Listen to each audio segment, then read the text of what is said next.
Okay, so this is the consequence of me failing to record the last Zoom session that we had. It was largely a lecture anyway. There were a number of course, brilliant comments and questions from folks, but we'll have to do without them. So I thought I would at least put out the lecture portion of what I did. Then everybody has that foundation upon which to work.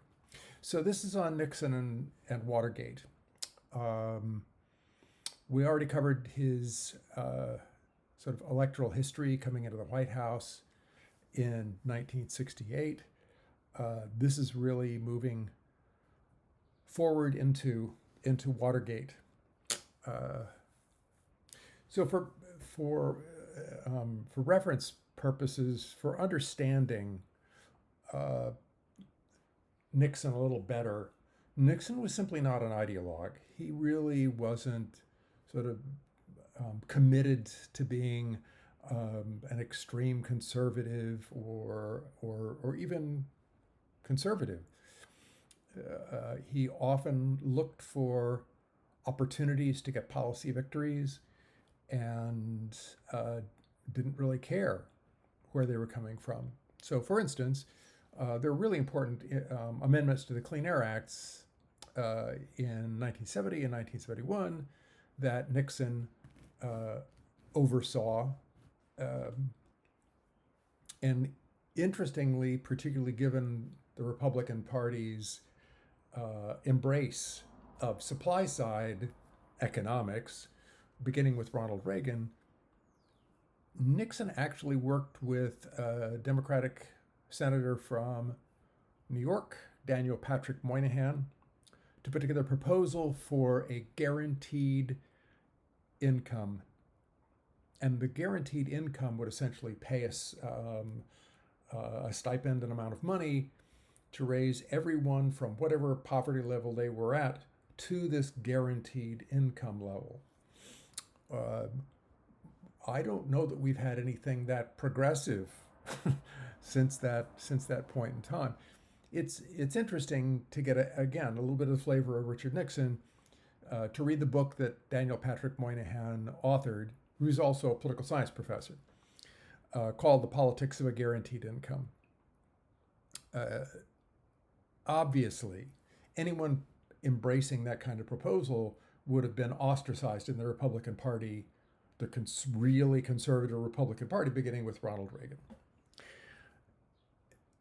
However, he was absolutely consumed, given his sensitivity to criticism, he was absolutely consumed by the Vietnam War. Uh, I wanted to play that recording of Nixon's final press conference, supposed to be his final press conference when he was defeated in 1962 in the California governor's race. You're not going to have Dick Nixon to kick around anymore, so that you could see uh, a little bit of that sensitivity. Well, now you're dealing with levels of protest that we don't often see in the United States, really roiling college campuses across the country, and tellingly, those protests were most frequent at the most selective, prestigious universities in the country. So it wasn't LSU, it was Berkeley, it was Columbia, it was Michigan, um, really selective institutions. And the students who were involved were generally uh, successful academically. Uh, and these were the folks who were opposing the war in Vietnam and Nixon's handling of the war. Maybe the peak event was on May 1st, 1970, when a national student strike against the war was called. This is in the context of student protest escalating, um, and and sometimes becoming more violent, I think I already mentioned in the previous episode the bombing of the ROTC building at the University of Wisconsin. So at and governors often responded with force when those kinds of protests occurred. So at Kent State University in Ohio, Ohio's governor called out the National Guard. National Guardsmen are not really trained to deal with these kinds of situations, and unfortunately, they were armed. So when they got spooked, they opened fire on students, killing 4, wounding 10 others. I think you also want to get a sense of how this filtered into the cultural landscape. If you hop on YouTube, take a look at the recording of Neil Young's song Ohio. That's about the shootings at Kent State. That protest continued to escalate, to increase, particularly when it became known that Nixon had secretly expanded the war into Cambodia to go after Viet Cong locations. Well, as the case with probably all military conflicts, the military often will lie about what's actually been done, distort facts. I believe it's relatively famous that at a certain point, if you simply totaled up the number of Viet Cong dead that was being reported by the United States military, you had decimated the entire population. It was just nonsense. As that's occurring, there were some folks within the United States foreign policy establishment who turned against the war and wanted to make that opposition public and provide materials that would, in an important way, debunk so much of what the military had to say. Key individuals, Daniel Ellsberg, and he made public, they became known as the Pentagon Papers. They were made available to the New York Times. There's a famous court case that upheld the New York Times' ability to print sections of the Pentagon Papers. It was the history of the war from 1945 to 1968. That doesn't really include Nixon, but it was embarrassing to Nixon, and it also cut the legs out under any sense that this was a legitimate, winnable war. This marks the very end of Nixon's presidency right there. As I said, Nixon would just be stung by this kind of criticism, and that gets communicated and picked up on by members of Nixon's staff. So there was a couple of Nixon staffers formed a group called the Plumbers. As you might suspect from the name, the Plumbers were designed to plug leaks, that there was information getting out about the Vietnam War that Nixon didn't want to become public. So they went after Ellsberg. They break into Ellsberg's psychiatrist's office. They're looking for damaging information that could perhaps reduce his legitimacy. This is also the group that plans and executes the break-in at the Watergate, the Democratic National Committee headquarters. First, they go in and they bug the phones at the Watergate. And then later they burglarize headquarters and bug some more phones.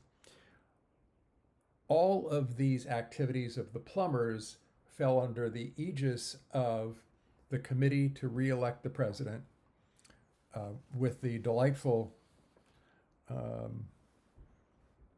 mnemonic title of CREEP,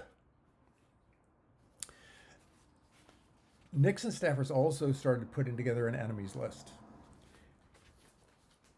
And you're getting a sense of that right now, right? So you have members of the Trump administration who are compiling lists of folks that they're going to go after. And one of the things that you need to know, you can kind of learn from Nixon's experiences, the list never gets shorter. You just keep adding folks to the list. It keeps getting longer and longer and longer. You can get a list of the folks who are on Nixon's enemies list online. It's pretty easy to Google it up. The amazing thing is that you're going to find lots of members of Congress, a disproportionate number of African American members of Congress, and such violent revolutionaries as Paul Newman, Shirley MacLaine, sort of mainstream columnists for the Washington Post. These were not the head of Common Cause. These were not dangerous individuals. None of them was really calling for any kind of revolution. They certainly were voicing opposition to Nixon and the war, but they were hardly dangerous. This, of course, sort of comes not that long after Joseph McCarthy and the Red Scare, where you're putting together a list. So this you can see a pattern here with these folks. In retrospect, folks who ended up on the enemies list, it was a badge of pride, a badge of honor that you were identified by the Nixon White House as someone who is going to be dangerous to their administration. But while you were there during the Nixon administration, you really need to be careful. You needed to worry about your physical safety. You're going to get a little bit of this if you simply watch the movie based on Woodward and Bernstein's book, All the President's Men. And you can just see the fear experienced by folks at the Washington Post and their source for information that sort of popped open the Watergate case, Deep Throat. You can get it communicated from him, telling Woodward and Bernstein that they need to be careful, that they are in danger. Okay, so Woodward and Bernstein are working on this case. They're getting some assistance from Deep Throat, but that poses a problem with identifying your sources. They can't identify their source. They don't even know who Deep Throat is. They're meeting in parking garages in Washington, D.C. Well, that made it really, really difficult to meeting journalistic norms of professionalism. It made it difficult for them to put together a story that could be adequately substantiated. Okay. Thankfully, they kept working at it, driven by it. It's just obvious if you watch the movie, read the book. These are two guys with a great deal of ambition, and this is every journalist's dream story. It's really dramatic. It's about the power of the president. It's going to make your career. And you could see that when I came to St. Mary's in the early '80s. It's not that long afterwards. You had a tidal wave of incoming freshmen at St. Mary's College who wanted to become journalists. Woodward and Bernstein laid out these models that folks wanted to become.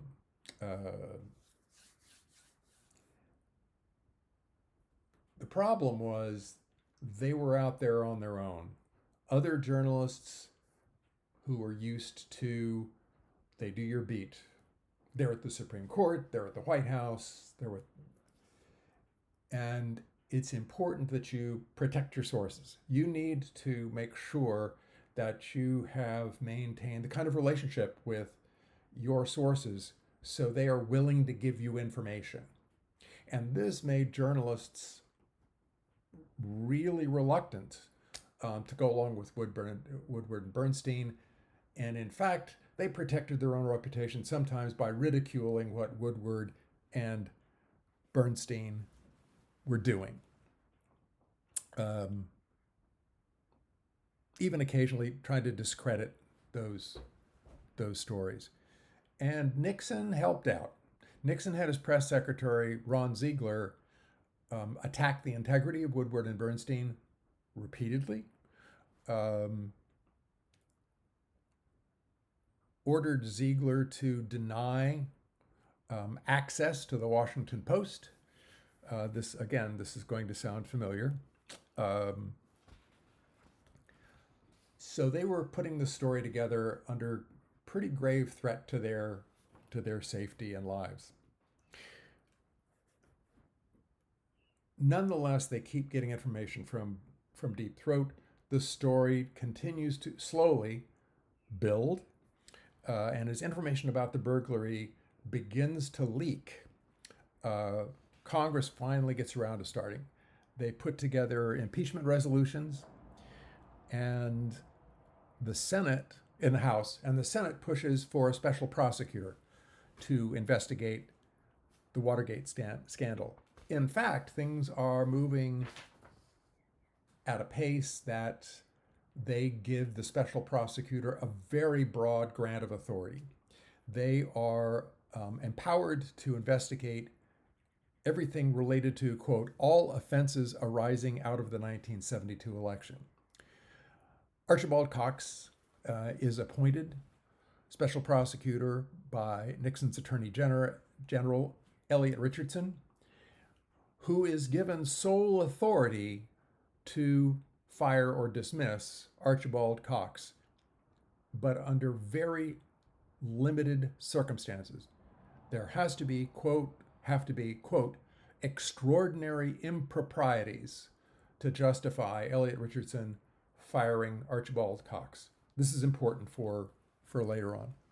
So at this point in time, you had multiple investigatory efforts going on. You had the Senate Watergate Committee, you had the Special Prosecutor's Office, and the Special Prosecutor had a number of task forces to deal with all of those possible offenses coming out of the 72 election. So there were task forces on illegal campaign contributions, on the plumbers, on dirty tricks. Again, if you see the movie, the dirty tricks part is pretty funny. The ITT trust settlement and Watergate. And then there's sort of the bombshell. During the Senate committee's hearings, Alexander Butterfield, who was an aide to H.R. Haldeman, who was half of the Haldeman-Ehrlichman team, who were the closest advisors to Richard Nixon. Butterfield reveals that Nixon had a taping system and it recorded all of his phone conversations. This is not something Nixon wanted to have public. The tapes are key in particular because Cox and the Senate committee immediately know that the tapes can either verify or fail to confirm one of Nixon's attorneys, John Dean, his claim that he had like 36 or so conversations with Nixon about Watergate when Nixon is pleading ignorance of anything having to do with Watergate. Here the court cases begin. Cox subpoenas the tapes. Nixon claims what every president does, Nixon claims executive privilege. It's important, and occasionally it'll be for national security, but I need to keep this information private because it's part of me doing my job um, as president. Um, the case comes before John Sirica's grand jury, and they reject that claim of executive privilege. Nixon's attorney appeals to the D.C. Court of Appeals. D.C. Court of Appeals tried a more conciliatory approach, and they asked for Nixon's attorney, Charles Allen Wright, and Archibald Cox to come to some kind of arrangement to review the tapes and decide which portions could be released to the grand jury. When Nixon's attorney, Fred Buzzhart, failed to reach an agreement with Cox, that case then goes back to the D.C. Court of Appeals, where Nixon loses the case 5-2. And once again, they're trying. This has the famous line in it, by the way. Quote, "The president is not above the law's commands," end quote. So then they have negotiations about how we're going to release the tapes. This is one of the funny episodes there, if you're willing to have a sense of humor about this. Nixon proposes a compromise position whereby the tapes will not be released, but we'll release transcripts of the tapes. And we will provide Senator John Stennis from the great state of Mississippi to put the transcripts together. One, John Stennis is an ardent support. He's a Southern Democrat, which means he's racist.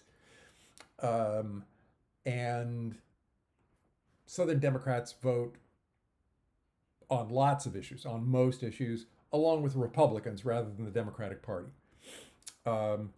He's 72 years old, which is seeming increasingly young to me, but he doesn't look young at all. And he's partially deaf. So this is the individual you're going to have put these transcripts together.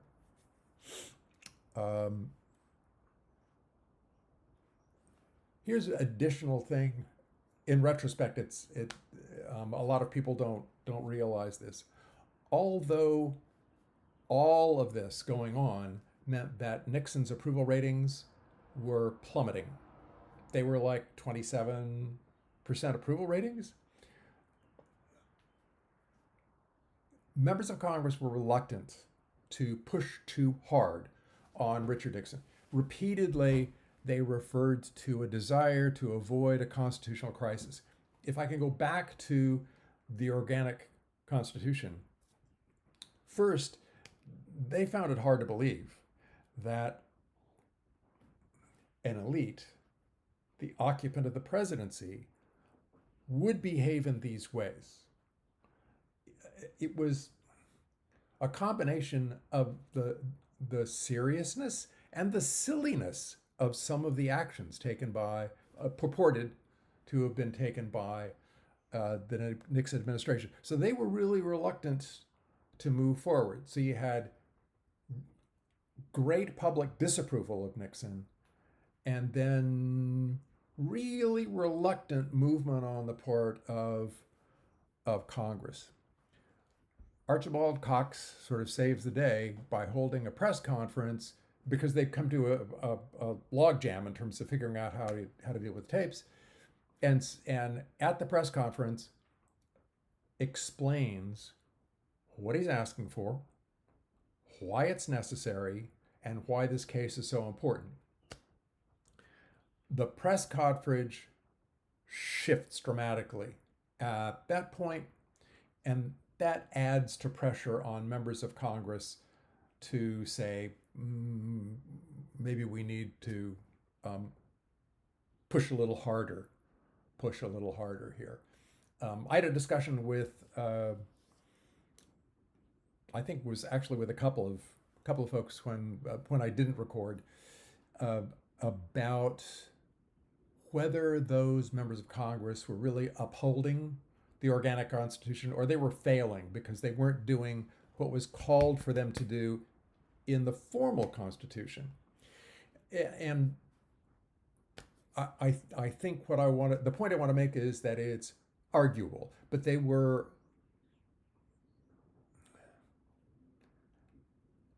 worried about the consequences for the nation, the consequences for the presidency, um, and also there was that reluctance to believe that sort of one of their own, that is another elite, would behave in these ways. But it certainly did mean that they failed to do what the framers thought you are supposed to do as part of the formal Constitution. Um, and you know, failing to do that means you're not living up to the organic Constitution either. So there's mounting pressure on Richard Nixon. His response is the famous Saturday Night Massacre. So he's feeling cornered. Nixon is feeling cornered, and he demands of Elliot Richardson that Elliot Richardson fire Archibald Cox. Elliot Richardson refuses and resigns. Then he asks Richardson's deputy, William Ruckelshaus, to fire Archibald Cox. Ruckelshaus resigns. Nixon finally gets a guy to fire Archibald Cox.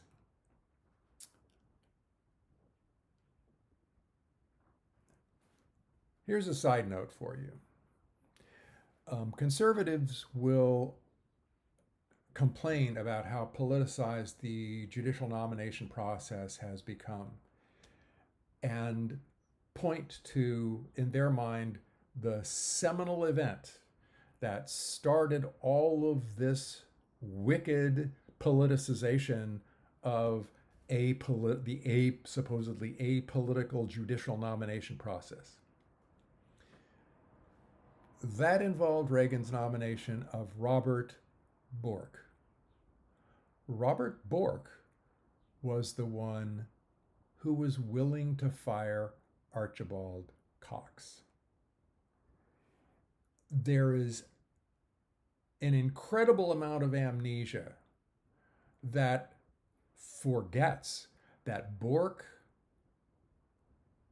behaved horribly and illegally by firing Archibald Cox, because it was clear Archibald Cox had not engaged in any kind of improprieties. There was nothing wrong ethically about how he had done his job as special prosecutor. So if there was anybody that you wanted to pull all the weapons out and make sure they don't make it on the Supreme Court, I think he's one of those characters. Okay, so just so the next time that folks talk about the horrible things that were done to Robert Bork, all right, and they really clamped down. A member of Nixon's defense team, General Alexander Haig, who's also pretty notorious,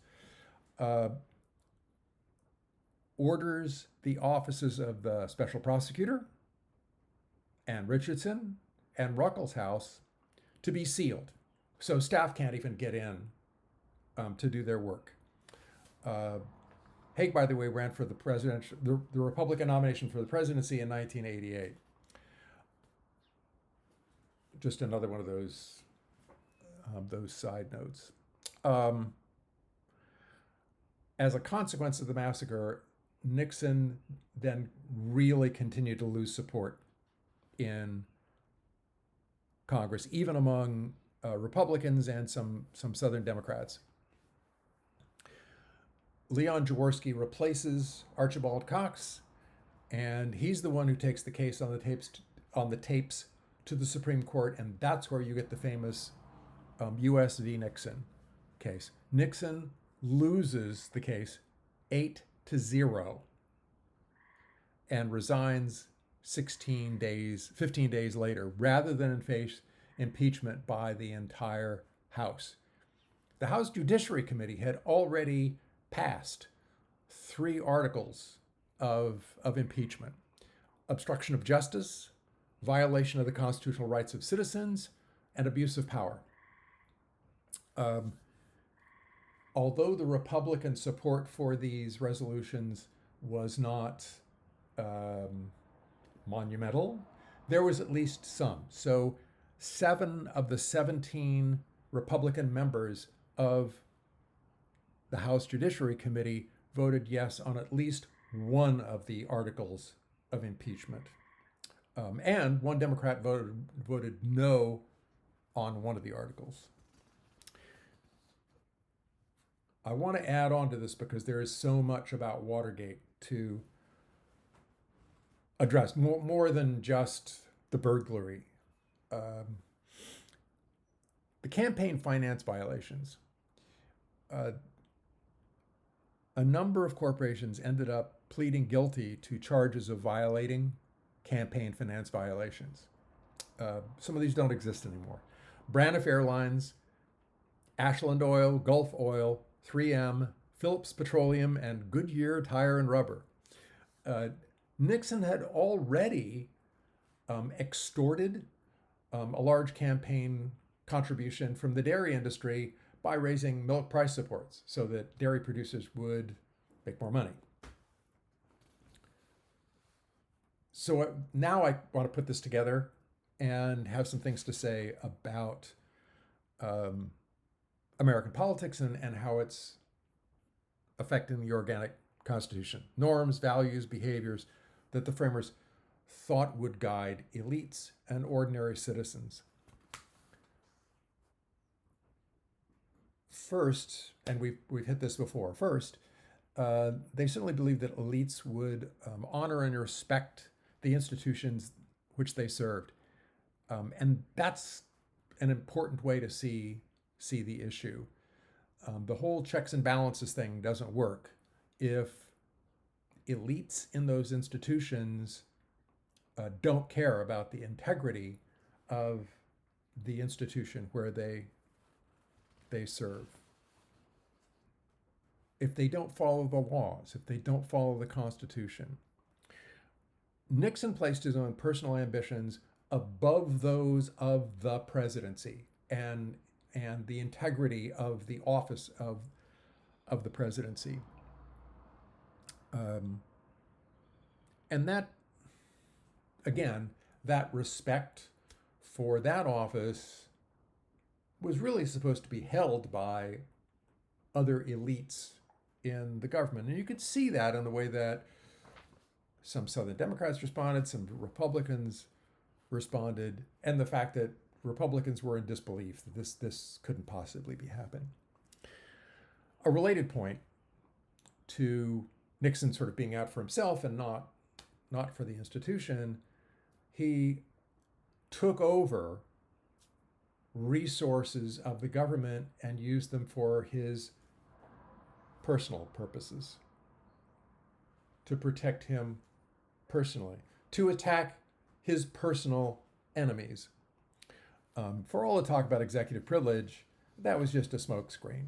This was really about keeping Nixon safe from attack, safe from legal liability, making it difficult for the special prosecutor, for Congress, to bring him to justice.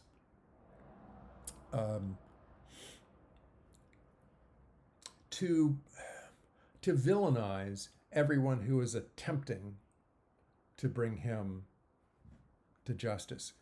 And again, this will have reverberations, contemporary reverberations. The notion that he could simply use his attorney general to do his legal bidding, rather than the attorney general serving the United States and abiding by that law that set up that resolution that put together the special prosecutor. Um, and it was also just the executive privilege was also just a tool to keep Republicans in line.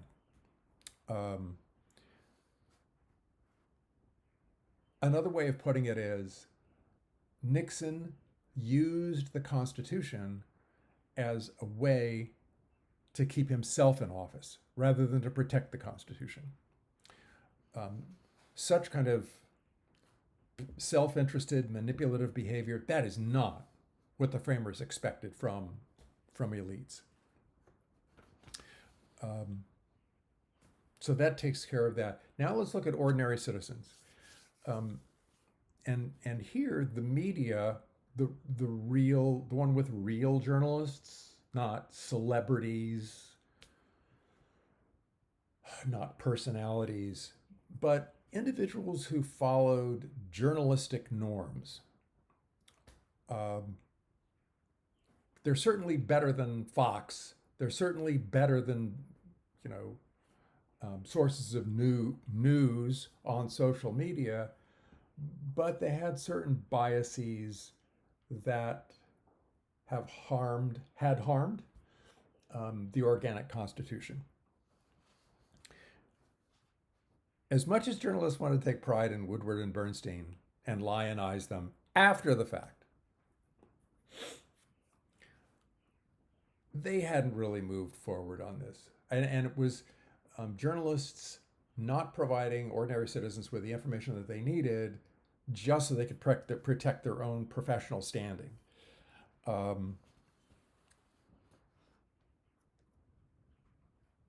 As it unfolded, though, then journalists jumped all over this story. It is, I think, as I said before, this is a once-in-a-lifetime story for a journalist. If you can be the one who breaks it, it's huge. Even if you don't break it, you need to have that story in your newspaper, on your newscast, because that will generate readership and viewership, and that's what keeps the business of that network, channel, station going. You have to have them, whom you can then sell to advertisers who keep your station going.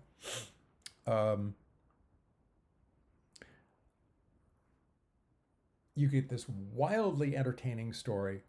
All the coverage is going to be pretty much negative, justifiably, but negative. The change that occurs around the time in the 60s and sort of the mid 60s is now you add television. It's not just print media, but television becomes a dominant source for news. And television just works differently emotionally. There's a number of students who took my research methods class probably read at one point the study. It was the first experimental study done in a political science journal that looked at the impact of sort of white paper investigations into politics, and found that they were remarkably effective in making folks cynical about politics. The white papers were all about investigating corruption, okay? Well, newspapers would do that as well, but the change in the medium mattered. And he even his name is Michael Robinson. He even coined a term, video malaise, to describe that kind of cynicism that was evoked by media coverage of politics. I want to make an important point here. This isn't about partisan bias or ideological bias. That's always been nonsense. There's never been any solid evidence of that. And again, some of you who were former students who took the mass media and public opinion class probably read Democracy Without Citizens, that claim that it's a much more subtle kind of process is going on, and it can go either way. It can be attacking Democrats, it can be attacking Republicans. It can be shying away from attacking Democrats or shying away from attacking Republicans. It has to do with other factors that'll make a difference. No consistent partisan or ideological bias. Nonsense. It, on the other hand, has a bias in being more critical. Not many positive stories. They're not entertaining. They don't garner a large audience. And a key event here, 1968, when Nixon is elected, that's when 60 Minutes is first broadcast. And 60 Minutes is path-breaking. It becomes the top-rated TV show, not news show, top-rated television show for years. That's not the way news works. Their news program became entertaining. It was really entertaining. Entertaining didn't mean positive. Entertaining meant surprising folks in their offices and conducting surprise interviews, embarrassing them. As that is so successful, that influences the way that other journalism gets done, and it becomes even more like that. Okay, so let me sort of finish the deal on that point. Nixon and Watergate and the campaign finance violations, the dirty tricks, all of that proved to be the ignition, the match that lights these forces that had been bubbling around there before and unleashes their negative potential to make ordinary citizens really, really distrustful of politics. And because you get this immense conflagration as a result, one of the sad things for me seeing my generation was when the scandal came out with Nixon and Watergate. So many folks in my generation said, they all do it. They all do it. All politicians engage in that kind of corruption. And it became so prevalent, it became accepted as common wisdom, common knowledge. I think in the unrecorded session, I noted that I was talking about politics with a couple of my tennis buddies, and said, that's simply not true. The majority of members of Congress are perfectly ethical. They may engage in behaviors that, if you don't understand politics, you think, that's corrupt. But they're not. There are certainly some that are there, but it is not every single last one of them. And this is right after I've said, I have the credentials as a PhD in political science. Don't tell me I'm wrong. There's no way you could possibly know more about politics than I do. They were so certain in their belief that all elected officials are corrupt that they continued to insist that that was the case. Out of complete ignorance, this is what they understood. That's how powerful that was. That's horrible for the organic constitution, because now citizens don't trust what the government is doing. You can have partisan agreement. If the party in power is your party, you can agree with what's going on, but you don't trust them. And you certainly don't trust things when the opposing party happens to be in office.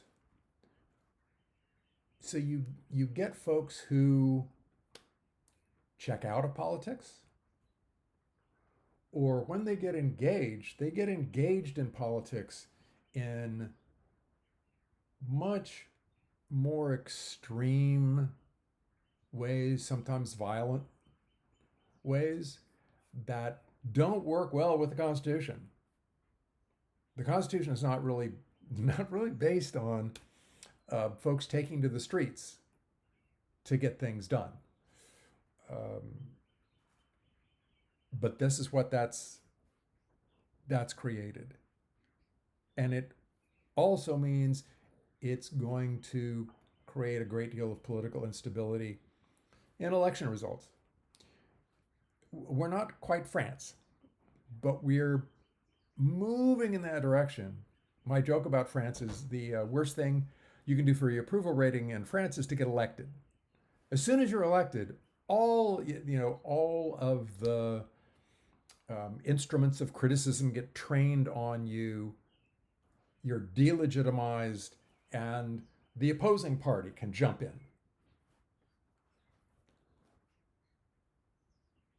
If you can paint yourself as not part of Washington, that's the best thing you can do. This also helps make sense of a couple of more recent developments in American politics. One, the ridiculousness of Reagan in 1984 running against Washington, D.C.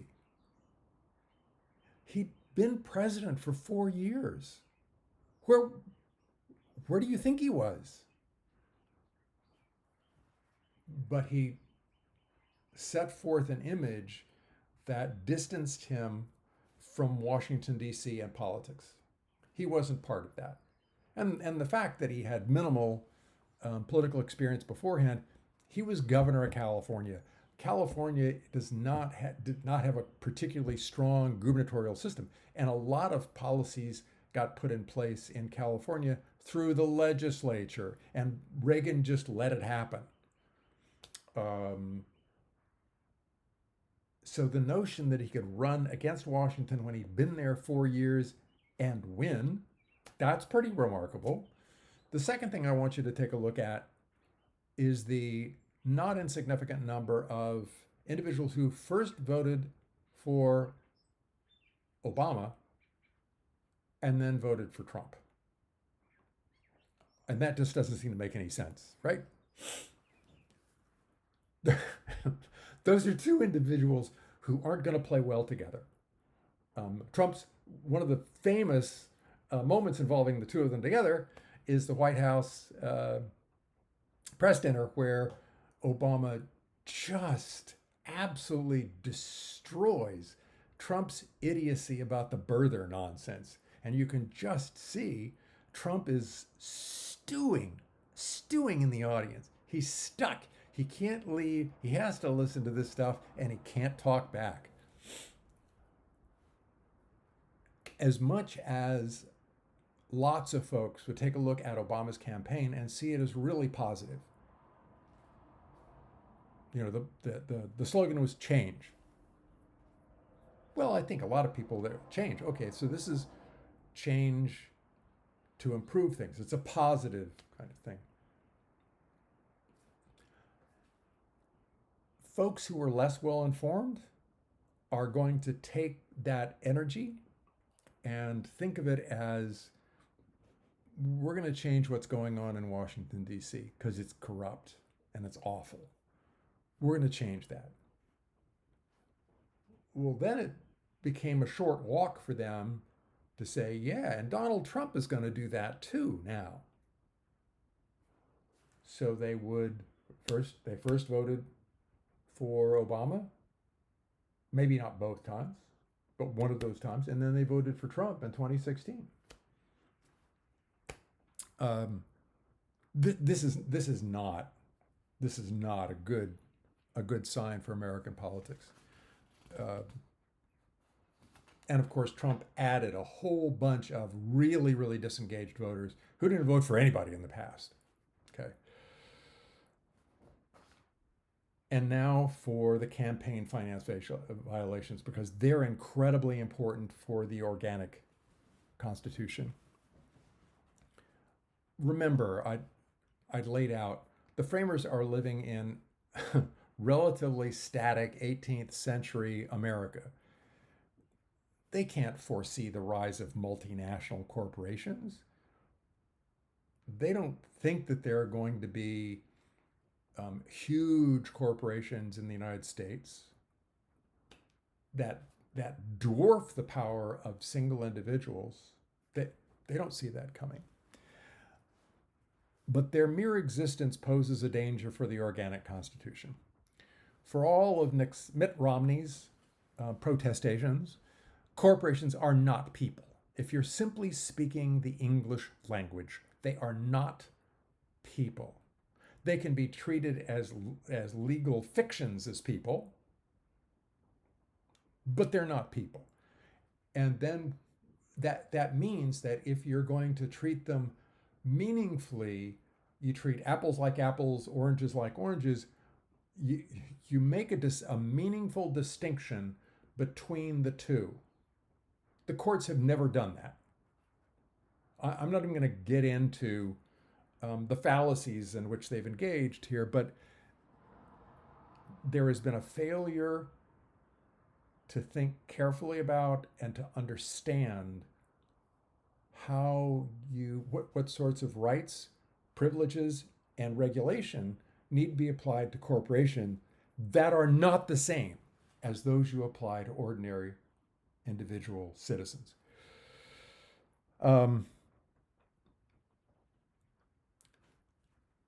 There are two key Supreme Court decisions. The first horrible decision is Buckley versus Valeo, and this is in 1976. And the second one is you're, I'm sure, generationally more familiar with, is Citizens United versus the FEC. Those rulings consistently equate money and spending with speech. That's a fallacy in and of itself. I'm not going to get into that. What I will point out, however, is that I ran into folks who submitted an amicus curiae brief to Citizens United that laid out one of the things that you're supposed to worry about is whether there's the appearance of impropriety. And they presented their research demonstrating that, in fact, that kind of spending did, for ordinary citizens, bring about the appearance of impropriety, and the Supremes ignored it. Just completely ignored it. There's evidence in front of them. That is not responsible judicial decision making.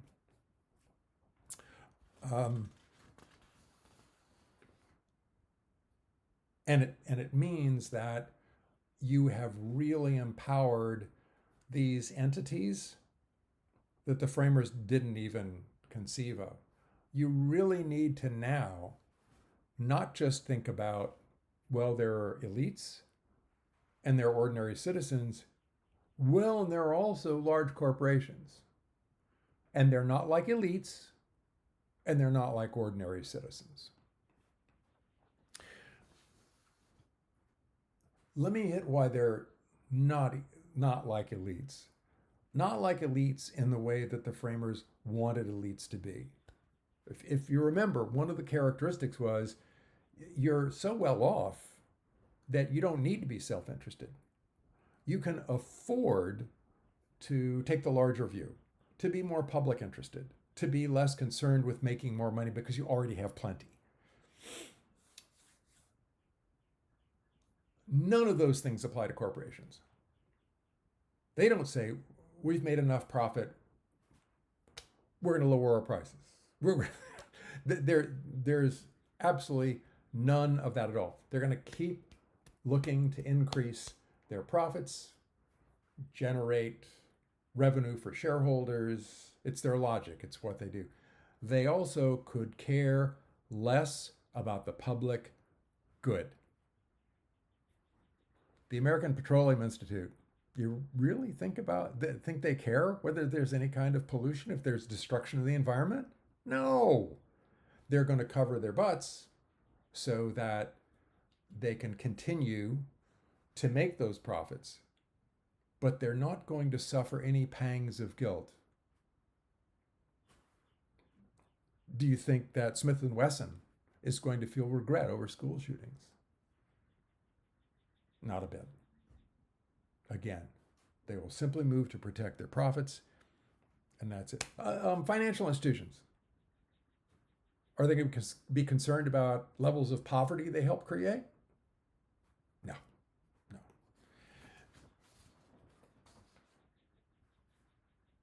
Again, it was the Supreme Court that then allowed these entities, these corporations, to flex that muscle and really diminish the kind of impact that elites and ordinary citizens both have. Okay, because they now have the financial resources that every candidate for office will want and be influenced by one way or another, either providing access, at the very least, providing access. They're going to get into Representative Rudy Yoakim's office, and you and I won't. They're going to get access and have the chance to at least make their case, and they're going to make it difficult for folks in committee when ordinary citizens aren't paying attention, but they are, to get legislation shaped in ways that suit their interests rather than the public. I am going to point out that virtually none of the justices in Buckley versus Vallejo, which really opened up the floodgates, well, started the process going.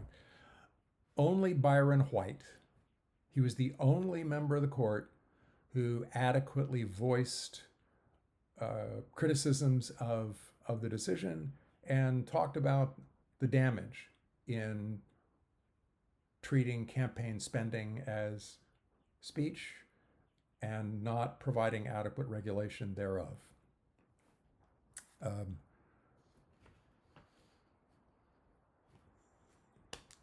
So there we are. We now have these three different sets of actors: ordinary citizens, elites, corporations, different from what the framers expected,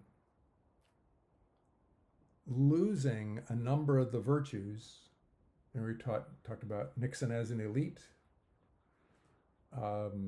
ordinary citizens, a declining trust, and what corporations can do through elections and policymaking.